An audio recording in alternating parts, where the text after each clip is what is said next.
I hear a rumor that there's gift packs on the way out for people who leave on time, including some of these live rosin products, also from our friends at Gotham, but also the gift packs through our partner Candy and Flowers, our PR partner. So if you haven't tried these products, they are rather exceptional, and you'll be able to try them out tonight. So you have to stay for the rest of this talk, though. No sneaking out. I think we'll leave a bit of time for Q&A, because but I did want to get into two things. Obviously, Miri, Natalia, were very close to the consumer. Recently, I think I saw a report out that edibles have now climbed above flowers in terms of the preferred consumption method for consumers. What are you seeing, respectively, in terms of any shifts in consumer consumption tastes? Yeah, we've had a really strong sales of edibles since day one.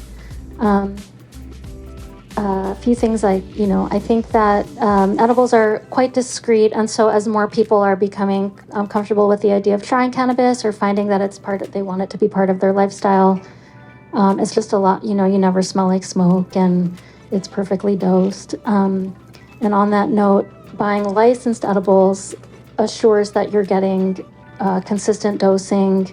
It is what it says it is on the label. You have all the ingredients listed on it.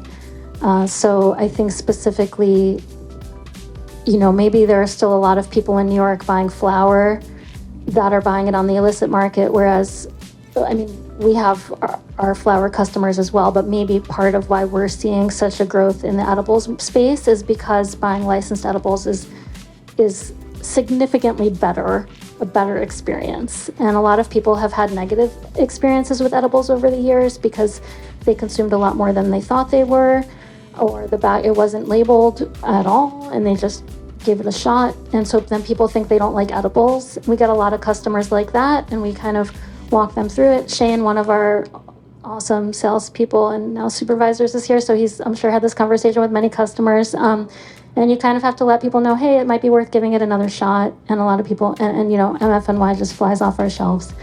Yeah. Great. And Natalia, in terms of what MFNY is putting out there, what's high demand? We take edibles very seriously from the very beginning. We have actually put our best extract, which is live frozen, solventless extract, into our gummies. Typically, the product that's used for the gummies is unfortunately of the lesser quality, right? Or mostly known as distillate. So this is, I'd say, 85% of the current market still in the edibles.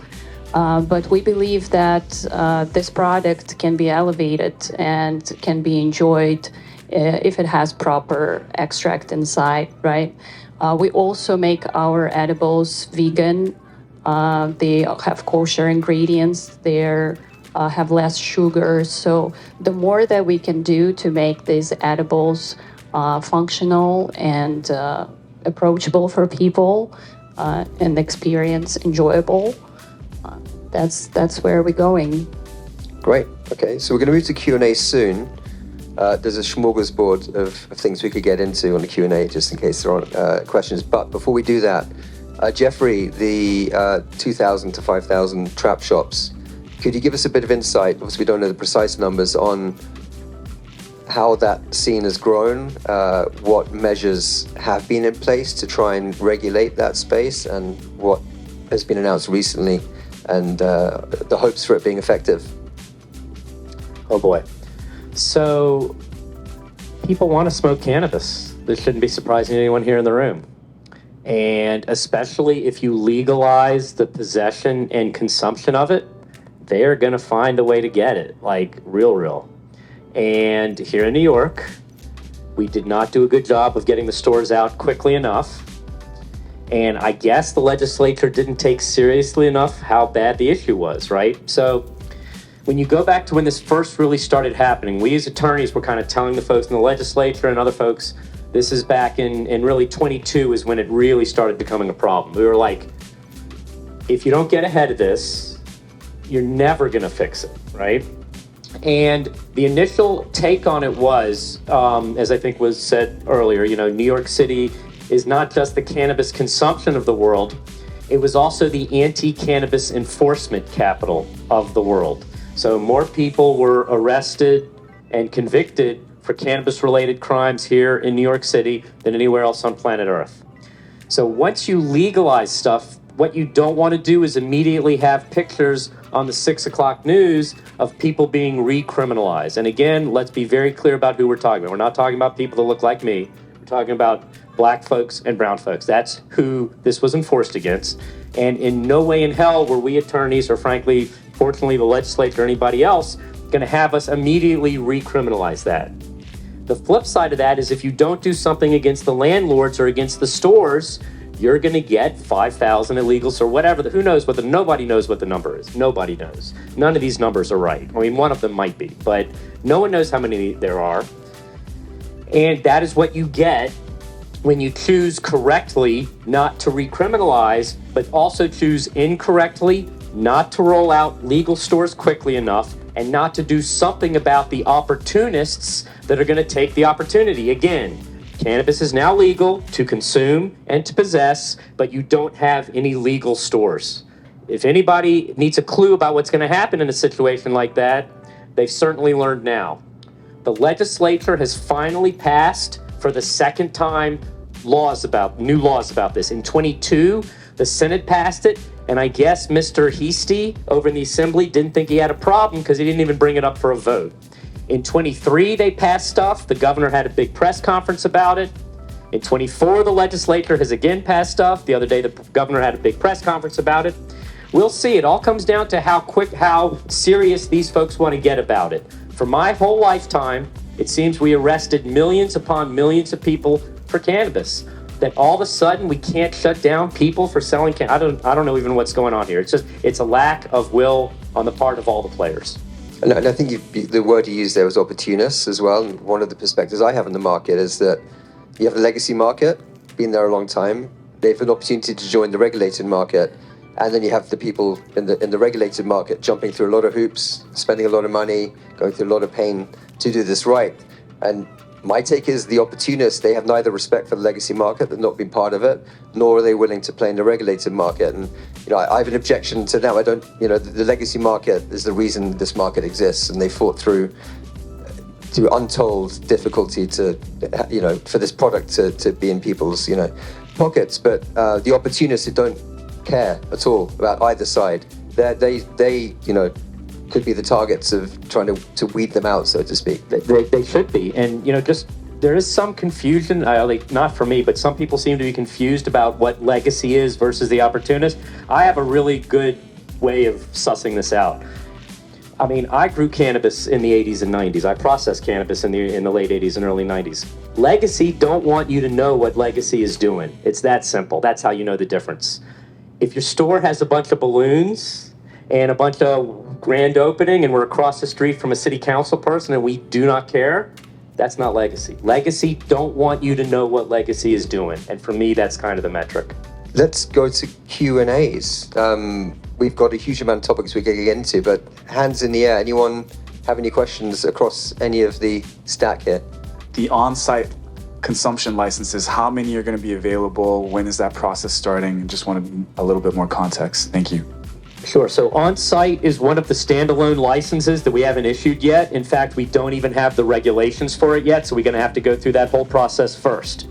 However, originally, the way the legislature did it, the dispensary license and the on-site consumption license, and for that matter, even the delivery license, were three separate licenses. What the regulator has decided to do is what we call collapse the retail tier. Basically, if you have a dispensary license now, you can both deliver, in addition to your dispensary, you can both deliver and have what they're calling a limited on-site consumption. In my mind, that is something like an Amsterdam-style coffee shop. I actually have a client out in Queens who's ready to go, but we don't have regs for the ventilation and all these other types of things. The on-site consumption, we don't know what they're going to do with it. It could be a license where Madison Square Garden could get a license for a 3-run show of fish, right? And I don't think James Dolan would ever do that because he's a moron. But, it's just the idea of that you could do these things there, right? That could be one way to do it. It could be just that an event space may be able to get it. One idea I think is great is these experiential marketing companies could get an on-site consumption space for a white box and then go to Microsoft and BlackRock. Boy, I'd love to get the BlackRock guys high, right? And say, come have an event at our space and everybody can get high because we have a consumption license. But we're waiting for the regs, and until we get that, all bets are off. Whatever you're consuming, whether it's edibles or some other form, how do you know that the quality is good? Educating yourself on the product, right? On the methods of extraction, because a lot of it has to do with processing, right? So growing the plant is one thing, and then the second step is what you do with it, how you extract it. So educating yourself on these processes, on these types of products is the first step. And secondly, of course, the huge benefit of the legalization and legal stores is that we actually test all the products. And for our products, we test for all the terpene content, all the cannabinoid content. So when you pull up our COA, the certificate of quality, you can see everything on it, right? What's inside this product, how potent it is, what cannabinoids prevail, what terpenes prevail. So if you start investigating that subject and learning also which plant strains, which cultivars work best for you, particularly because this is like an individual key, right? And our bodies are like the doors. So we have to find the right keys that open the right things in our bodies. And it's going to be different for everybody. And this is something that we also we do a lot of educational materials. We call them knowledge nugs. They're actually right there. So on your way out, you can take some of them. This is where we start sharing little pieces of knowledge about the plant and about the philosophy of what we do, how we extract, and what we think is important in terms of quality. No, I think the other thing to do is not to the role of the bud tender. Maybe Miri, you could tell us about how critical that role is for a consumer or customer who wants to navigate the landscape. You know, I think it boils down to preference at that point. Some people don't want food coloring, other people don't care.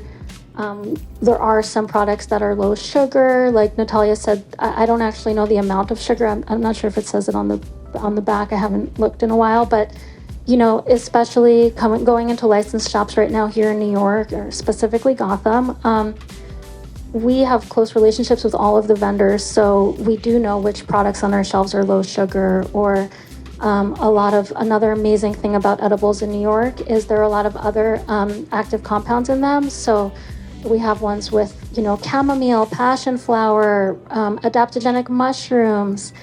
And so I'm kind of straying from the question of quality, but more so how to decipher what you might be interested in. I would say those added compounds are added in a thoughtful way for targeted effects. And they do add quality too. I mean, there can be a very high quality edible without those things, but we have those options also.